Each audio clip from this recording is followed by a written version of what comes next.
Hi, I'm Carrie from Carrie Double Therapy, and also I am the author of Authentic Confidence Framework. In this video, I'm looking at perfectionism and how perfectionism can sabotage our decisions and giving you maybe an option of what you can do about it. This isn't going to be perfect because that's the point. Hopefully, it just gives you an idea of something you can try, something that might help you through if you know you've become quite perfectionist at times. It's about 10 minutes long, this video, and hopefully it's valuable to you, that you like what you hear, and if you do, press that subscribe button. That'd be great. All right, so part one, the hidden trap of perfectionism.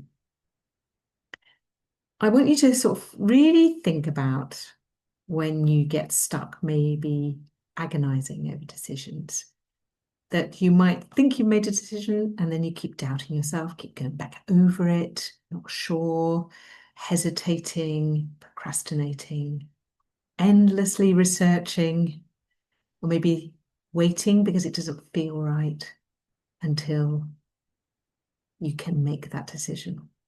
So you might get stuck in a cycle of thinking of all the different elements. What if this? What if that? What if that goes wrong? Could I do this? Trying to mitigate the risk of a decision, but in an agonizing, stuck way. That is likely to be perfectionism in action. And while it can look like you're driving yourself towards excellence, towards being the best, but what's really happening is it's protecting us from perceived failure. What if I get it wrong? What if I'm judged? What if I'm not ready yet? What will others think? What would if I let them down? So what's holding us back is not the right time, but often the fear of failure. Perfectionism whispers that unless it's flawless, we shouldn't try at all. And what it's actually meaning for you when you listen to that is that you're not good enough to handle whatever it is if it goes wrong. You're not able, you're not capable of handling it, of this failure, this perceived failure, don't forget. But that's so unkind. And it's not true either, that we can't handle things, that we can't cope. We tell ourselves that. But maybe what we're assuming means we can't cope is the discomfort we feel. We're trying to avoid that discomfort as well. Does that resonate? As it does with me sometimes, when I know I am a closet perfectionist at times and I have to be really aware of it. So part two, why decisions feel so hard. Perfectionism is the key to understanding what keeps us in indecision. Because not deciding feels safer than risking imperfection. That when we are still holding ourselves, we have the potential to be perfect, that decision will go the best way. So we're holding back. But here's the truth. Indecision is a decision. Think about it. Choosing not to decide is actually a choice. And when we don't decide, when we just let things slide, and then it's too late, we can't make that decision anymore, it's gone, it can erode our self-trust, self-belief, and even our self-worth. Each time you wait, each time you procrastinate or avoid a decision out of fear, you're reinforcing a belief that you can't cope with the discomfort and that you can't trust yourself. It's pretty powerful, isn't it? So let's look at a future self strategy that might help you to overcome this stuckness, this fear of the failure, fear of the discomfort. It's a really powerful tool, but it's within us all. It's future self visualization, imagining your future self. So I want you to pause, take a breath. You can do this after this short video, or you can pause this video and do it now, whatever you want to do. Imagine yourself in 6 months from now. Imagine that you've made the decision that you've been struggling with, that you've been putting off, and you did it. Even though you didn't know the outcome, even though it was imperfect, even though it felt scary and it felt hard, you made it, you did it. Visualize that you of 6 months from now. What do you look like? How are you acting?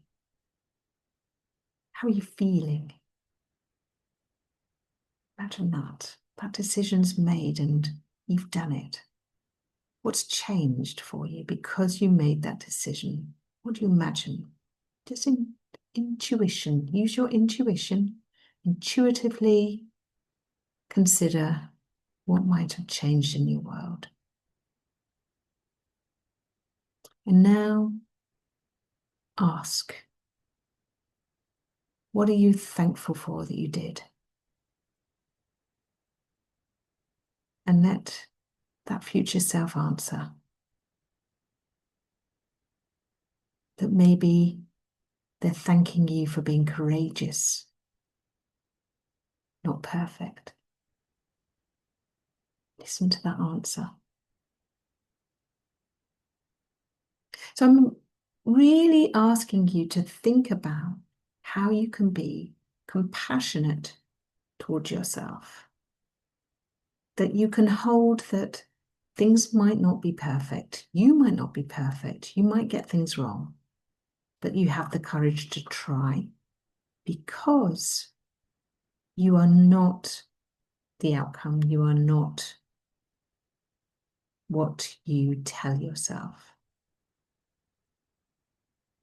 This isn't about pushing yourself to act recklessly. It's about acting kindly.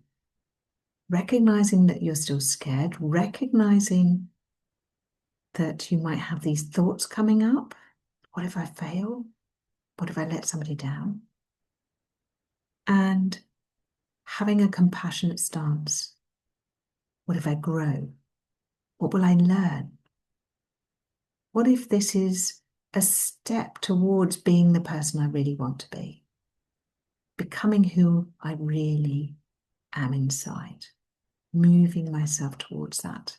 The actions we take, the decisions we take, even if they turn out to be, well, that could have been better, we're learning something from it. And if we have compassion about it, we're not berating ourselves, we're encouraging ourselves. Yes, okay, we fell down. But what do we learn about that? How do we build that resilience to know that I can cope with that and I can try again? That's the key. So try it today. In 6 months' time, I'll be proud of myself that I made this decision. What is that decision? Let your future self guide you towards action. So you don't need to be perfect. That's the key. And you don't need to be perfect to take action. And it's understanding that the perfection element is unrealistic and it's holding a sense of all or nothing.